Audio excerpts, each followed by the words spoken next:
Let's be real. We are drowning in study advice that promises the world, but so often just doesn't deliver. Today, we're going to break down the science of why that one-size-fits-all approach is pretty much designed to fail, and we'll make the case for something way more powerful, a system that's built just for you. You've totally been there, right?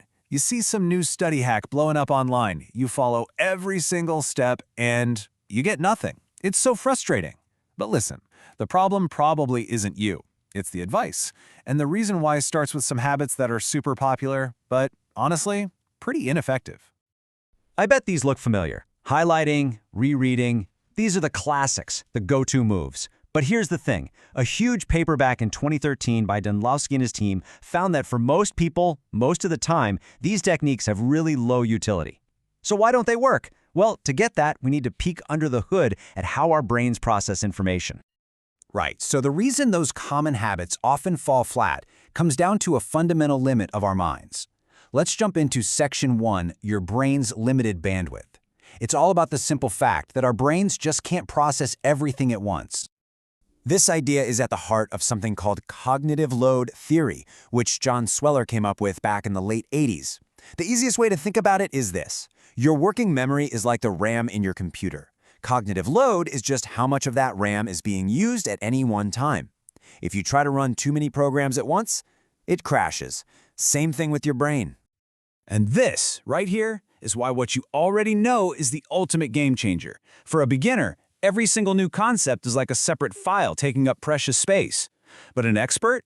They've already bundled all that related info into these neat little compressed files called schemas. So for them, a huge, complex idea only takes up one slot. That difference is everything. So, if experts and beginners are working with totally different cognitive loads, does that mean they need different kinds of help? Oh, absolutely. And that brings us to Section 2, and one of the most mind-bending ideas in learning science, the expertise reversal effect. It pretty much flips everything we think we know on its head. Okay, so check this out, because this is where it gets really counterintuitive. Think about all that detailed, step-by-step guidance that is absolutely critical for someone just starting out. For someone with more experience, that same advice doesn't just become useless, it actually becomes harmful. It gets in their way, it increases their cognitive load, and it can actively mess up their learning process. Slava Kaluga, who is the leading researcher on this, explains it perfectly. If you're an expert, you already have the mental framework, that schema. So all that extra handholding is just noise. It's redundant information your brain has to process and filter out, and that just wastes precious mental energy. This is stone-cold proof that a one-size-fits-all approach is just broken. But, okay, what about the gold standard stuff? Techniques like spacing out your practice sessions. Surely those evidence-backed strategies work for everyone, right? Well, the data tells a much, much more complicated story. This number is just wild. A massive meta-analysis from 2021 looked at 91 different studies on spaced practice and found the results were 88% variable. In simple terms, the results were all over the place. There was no single best spacing schedule. It changed dramatically depending on the person, the subject, and what they were trying to learn.